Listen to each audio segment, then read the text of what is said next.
क्या आपने कभी सोच कर देखा है कि जितनी लगन और मेहनत से आप ऑफिस में काम करते हैं, उसी मेहनत और लगन से अगर कोई और आपका काम करने लगे, वह भी कम सैलरी पर, तो क्या आपकी कंपनी आपको रखेगी या नहीं? और अगर आपकी जगह लेने वाला कोई इंसान नहीं बल्कि कोई कंप्यूटर हो, जिसकी ना बेवजह की डिमांड्स हैं, ना इमोशंस, ना वह थकता है, ना छुट्टी करता है, तो यकीनन हम में से अक्सर लोग अब अनसेफ महसूस करने लगेंगे।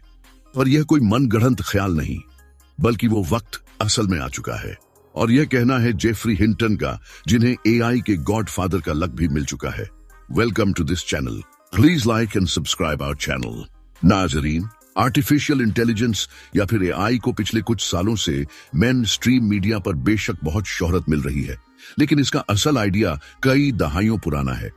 सबसे पहले 1950 में साइंटिस्ट ने ऐसी मशीन बनाने का सोचना शुरू किया जो इंसानों की तरह सोच सके। पर मसला यह था कि यह कैसे पता चले कि मशीन वाकई इंसान की तरह सोचने लगी है। फेमस मैथमेटिशियन और कंप्यूटर साइंटिस्ट एलन टर्निंग ने 1950 में टर्निंग टेस्ट प्रपोज किया था। इस टेस्ट का मकसद था कि अगर इंसान और कंप्यूटर के जवाब में कोई तीसरा इंसान फर्क ना कर सके, तो इसका मतलब है कि मशीन ने टर्निंग टेस्ट पास कर लिया है। तब से लेकर इस आर्टिफिशियल इंटेलिजेंस पे काम होता रहा, लेकिन अगली कई दहाइयों तक टर्निंग टेस्ट कभी पास ना हो सका। लेकिन फिर 2014 में आखिरकार टर्निंग टेस्ट पहली बार एक चैटबॉट ने पास किया। रॉयल सोसाइटी लंदन में होने वाला यह टेस्ट जजेस के सामने हुआ। इन जजेस का सामना एक चैट प्लेटफॉर्म पर 13 साला यूक्रेनियन लड़के से करवाया गया। कई सवालात करने के बाद 30 में से 20 जजेस ने कहा कि यह वाकई इंसान है, जबकि असल में वह यूजिन घूस्टमैन नामी एक एआई चैटबॉट था। शुरुआत में एआई बहुत बेसिक हुआ करता था, जैसा कि चेस खेलना या फिर मैथमेटिकल प्रॉब्लम्स को सॉल्व करना। लेकिन पिछले कुछ सालों में खासकर डीप लर्निंग और न्यूरल नेटवर्क की डेवलपमेंट के बाद एआई ने ऐसी तेज रफ्तार पकड़ी है जिसकी किसी को उम्मीद नहीं थी। और इस तेजी को परवान चढ़ाने वालों में से एक अहम नाम है जेफरी हिंटन, जिनको एआई का गॉडफादर भी कहा जाता है। जेफरी हिंटन वो शख्स हैं जिन्होंने गूगल में 10 साल तक एआई पर काम किया, और जब उनको लगा कि यह चीज इंसानों से ज्यादा इंटेलिजेंट हो सकती है, तो उन्होंने गूगल जैसी कंपनी को छोड़ दिया, सिर्फ इसलिए ताकि वह खुलकर दुनिया को इस खतरे से आगाह कर सके।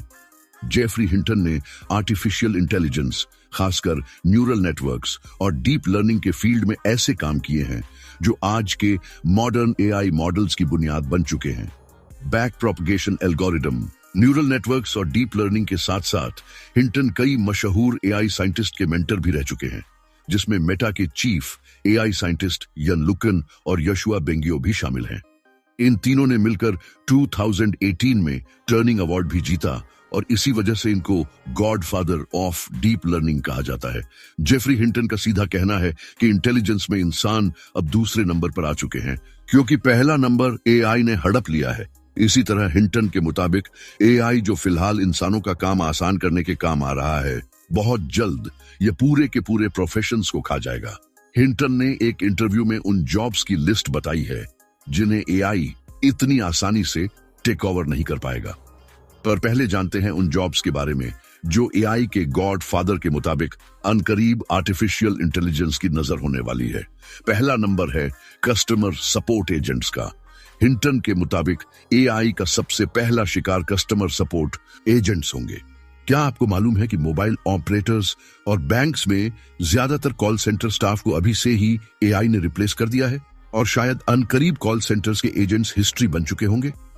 क्लारना, जो कि एक ऑनलाइन पेमेंट वेबसाइट है, उसके सीईओ ने पिछले साल कहा था कि एक एआई चैटबॉट हमारे 700 एजेंट्स के बराबर काम कर रहा है। उन्होंने डिटेल में बताया कि कंपनी पहले 7000 कस्टमर सर्विस एजेंट्स रखती थी, लेकिन एआई चैटबॉट की वजह से अब उन्हें सिर्फ 3000 की जरूरत है। सोचें, 4000 लोग एक ही झटके में रिप्लेस हो गए, क्योंकि एआई 24/7 अवेलेबल है। उसको गुस्सा नहीं आता और वह पलक झपकते ही जवाब देता है। हिंटन का कहना है कि एआई एजेंट्स ऑलरेडी 80% से ज्यादा कस्टमर सर्विस का काम हैंडल कर रहे हैं। यानी आप किसी कॉल सेंटर में काम करते हैं तो समझ लीजिए आप हायर रिस्क जोन में हैं। नंबर 2, कुछ अरसे पहले तक लगता था कि अदालत और लीगल मामलात में एआई का घुसना इतना आसान नहीं होगा, लेकिन अब लीगल असिस्टेंट्स और जूनियर लॉयर्स का प्रोफेशन खतरे में पड़ चुका है। जेफरी हिंटन बताते हैं कि एआई अब लीगल कॉन्ट्रैक्ट्स लिख सकता है, कोर्ट केसेस समराइज कर सकता है और लीगल रिसर्च तो 10 गुना तेजी से भी कर सकता है। हार्वी एआई और GPT-5 जैसे टूल्स आज ग्लोबल लॉ फर्म्स में इस्तेमाल हो रहे हैं। जहां एक जूनियर लॉयर को केस हिस्ट्री लाइनअप में 3 दिन लगते थे, वहीं एआई यही काम 30 सेकंड्स में कर देता है, वह भी तमाम रेफरेंसेस और पास्ट में हुए फैसलों को नजर में रखते हुए। ये सिर्फ वक्त बचाने की बात नहीं, बल्कि एआई अब ज्यादा एक्यूरेट, अनबायस्ड और हर लीगल डाटाबेस तक रसाई रखता है। यही वजह है कि लॉ फर्म्स अब जूनियर लॉयर्स को हायर करने से कतरा रही हैं।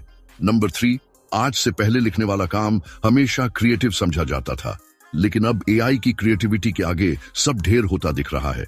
Writers, copy editors, content creators और ब्लॉगर्स, यह सब एआई की नजर होने वाले हैं। यहां तक कि एआई ने खुद गूगल की प्रोडक्ट्स को भी काफी नुकसान पहुंचाया है।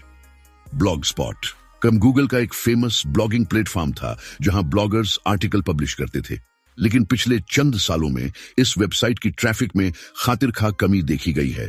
हिंटन का कहना है कि प्रॉम्प्ट इंजीनियर्स अब नए राइटर्स होंगे जो एआई को सही प्रॉम्प्ट देते हैं, बाकी काम एआई करता है। फ्रीलांस कंटेंट क्रिएटर्स जो फ्रीलांस करते थे, उनका फ्यूचर इंतहाई खतरे में है।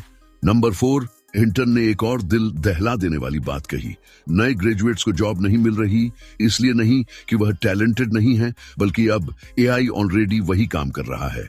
वो रोल्स जो पहले फ्रेशर्स के लिए रिजर्व थे, जैसे data entry, customer onboarding, email reply या डॉक्यूमेंट वेरिफिकेशन, वो सब एआई के बॉट्स हैंडल कर रहे हैं। ये एक साइलेंट क्राइसिस है जिसका कोई ओपन सॉल्यूशन नहीं। डिग्री लेना आसान है, लेकिन जॉब मिलना मुश्किल होता जा रहा है। 5वां प्रोफेशन है सॉफ्टवेयर डेवलपर्स। एक वक्त में यह कैरियर फ्यूचर प्रूफ माना जाता था, लेकिन हिंटन कहते हैं कि एआई अब सॉफ्टवेयर भी डेवलप कर रहा है। रेपिलेट एआई और गिटहब को पायलट जैसे टूल्स ऑलरेडी डेवलपर्स को रिप्लेस कर रहे हैं। अब एक आम शख्स जिसका कोडिंग में कोई एक्सपीरियंस नहीं, वो सिर्फ एक प्रॉम्प्ट लिखकर वेबसाइट डेवलप करवा सकता है। फिलहाल डेवलपर्स का रोल सिर्फ डीबगिंग तक महदूद रह गया है। हिंटन का कहना है कि जब एआई अपना खुद का कोड मॉडिफाई करने लगेगा, तो समझ जाओ कि ह्यूमन डेवलपर्स का रोल खत्म होने वाला है। नंबर 6, हिंटन ने अपनी भतीजी का जिक्र किया कि वो हेल्थ सर्विस में कंप्लेंट लेटर्स लिखती थी। पहले वह कंप्लेंट को समझकर 25 मिनट में रिस्पांस लिखती थी, लेकिन अब वह एआई टूल में स्कैन करती है और 5 मिनट में परफेक्ट रिस्पांस मिल जाता है। यानी जो काम पहले 5 लोग करते थे, वो अब एक इंसान और एआई दोनों मिलकर कर लेते हैं। अगला नंबर है डॉक्टर्स का। डॉक्टर्स का काम अभी तक रिप्लेस तो नहीं हुआ, लेकिन हिंटन कहते हैं कि एआई डॉक्टर्स को 5 गुना ज्यादा एफिशिएंट बना रहा है। मतलब एक डॉक्टर पहले 10 पेशेंट्स देखता था, अब वह एआई असिस्टेंट के साथ 50 लोग देखता है। इसका मतलब यह नहीं कि डॉक्टर्स निकाल दिए जाएंगे, लेकिन हायरिंग रेट अनकरीब ड्रॉप जरूर होगा। खास तौर पर जूनियर डॉक्टर्स और डायग्नोस्टिक स्पेशलिस्ट के लिए खतरा बढ़ता जा रहा है। Number 8, and creative industry. ये बात सुनकर झटका लगता है, पर एआई अब क्रिएटिविटी में भी इंसानों से आगे जा रहा है। जेफरी हिंटन कहते हैं कि एआई ऐसे कंपैरिजन्स या मिलती जुलती सोच समझता है जो इंसान नॉर्मली कभी नहीं सोच पाते। यानी एआई किसी चीज को किसी दूसरी बिल्कुल डिफरेंट चीज से रिलेट करके नए आइडियाज बना लेता है, जो अगर इंसान करने पर आए तो कई साल लग सकते हैं। हिंटन का मानना है कि डिजाइनर्स, वीडियो एडिटर्स, कंपोजर्स और एनिमेटर्स सबकी छुट्टी होने वाली है। नंबर 9, हिंटन के मुताबिक एनालिस्ट और नॉलेज वर्कर्स जो अपने दिमाग का इस्तेमाल करके किसी चीज को एनालाइज करते हैं, वह भी जल्द कोई अल्टरनेट प्रोफेशन ढूंढ ले। जो लोग डाटा हैंडल करते हैं, एक्सेल शीट्स भरते हैं, रिपोर्ट्स लिखते हैं या इंफॉर्मेशन समराइज करते हैं, यही उनका काम ऑलरेडी बेहतर तरीके से कर रहा है। एक इंसान का दिमाग लिमिटेड होता है, जबकि एआई को करोड़ों पैरामीटर्स और इंफॉर्मेशन का रियल टाइम एक्सेस होता है। अब डाटा एनालिस्ट या रिसर्च असिस्टेंट की जॉब सिर्फ तब तक सेफ है जब तक एआई उनका काम समझ नहीं जाता। और आखिर में हिंटन का कहना है कि जो जॉब्स एआई की वजह से क्रिएट हो रही हैं, उनका भी फ्यूचर काफी कमजोर है, जैसा कि प्रॉम्प्ट इंजीनियर्स। यानी फिलहाल वो लोग जो एआई को कमांड देते हैं, उनकी डिमांड दिन ब दिन बढ़ती जा रही है। लेकिन वो ये भी कहते हैं कि जब एआई खुद प्रॉम्प्ट्स लिखना सीख जाए, तो ये जॉब भी खत्म हो जाएगी। हिंटन इनडायरेक्टली ये मानते हैं कि प्रॉम्प्ट इंजीनियर्स अभी फिलहाल टेम्परेरी तौर पर खुश हैं, क्योंकि उनका काम काफी आसान है और कंपटीशन काफी कम। जेफरी हिंटन के मुताबिक और एआई की करंट कैपेबिलिटीज को देखते हुए फिलहाल कुछ जॉब्स रिलेटिवली सेफ हैं, लेकिन याद रहे कि यह टेम्परेरी सेफ्टी है। आने वाले 5 से 10 सालों में इन पे भी असर हो सकता है। वो लोग जो सोच रहे हैं कि ह्यूमन और एआई मिलके काम करें तो जॉब्स सेफ हो जाएंगी, उनके लिए भी एक वार्निंग है। हिंटन कहते हैं कि यह सिर्फ एक ट्रांजिशनल फेस है। अभी एक आदमी और एक एआई मिलके काम करते हैं, लेकिन कल एआई वह काम अकेला करेगा और फिर उस आदमी की जरूरत नहीं पड़ेगी। अब आखिर करना क्या चाहिए? आपके पास 2 रास्ते हैं। या तो इग्नोर करो और उस दिन का इंतजार करो जब कंपनी आपको निकाल देगी, या फिर हर किसी को अभी से ही प्रिपेयर रहना होगा। स्किल सेट बदलनी होंगी, ऐसी स्किल्स सीखनी होंगी जिनको एआई आसानी से टेक ओवर नहीं कर सकता। मिसाल के तौर पर इंटरव्यू में जब हिंटन से पूछा गया कि आप एआई टेक ओवर के दौर में लोगों को क्या करियर एडवाइस करेंगे, तो बिना कुछ सोचे उन्होंने कहा प्लम्बिंग। ये वाकई काफी अजीब बात है कि एआई का गॉडफादर ऐसे मशवरे दे रहा है, पर असल में वह अच्छी तरह जानते हैं कि एआई की कमजोरी क्या है। हिंटन के मुताबिक हर वह फील्ड जिसमें इंसानी हाथों का इस्तेमाल होता है, वहां एआई आसानी से नहीं घुस सकता। मसलन plumbers, electricians, construction workers, mechanics, technicians, welders, carpenters, security guards और थेरेपिस्ट्स, और कई ऐसी जॉब्स जिसमें फिजिकल प्रेजेंस और हाथ से काम करना जरूरी होता है। एआई अभी सिर्फ एक सॉफ्टवेयर है। इस तरह के फिजिकल काम जहां रियल टूल्स और हाथों का इस्तेमाल होता है, उनमें एआई या रोबोट्स का काम करना इतना आसान नहीं होगा। इस वीडियो का मकसद डराना नहीं बल्कि जगाना है। यह एहसास दिलाना है कि आने वाला वक्त बड़ी खामोशी से एक एक करके लोगों को बेरोजगार करने लगेगा। अगर आपको लगता है कि आप पर यह वक्त नहीं आएगा, तो सिर्फ एक बार अपना काम एआई से करवा कर देखें। अगर नतीजा सेम आता है तो मतलब अब अपग्रेड का वक्त आ चुका है। उम्मीद है आप हमारी यह वीडियो भी आप लोग भरपूर लाइक और शेयर करेंगे। आप लोगों के प्यार भरे कमेंट्स का बेहद शुक्रिया। प्लीज हमारे चैनल को सब्सक्राइब लाजमी कर लें ताकि हम आपके लिए ऐसी और इंफॉर्मेटिव वीडियोस लाते रहें। मिलते हैं अगली शानदार वीडियो में।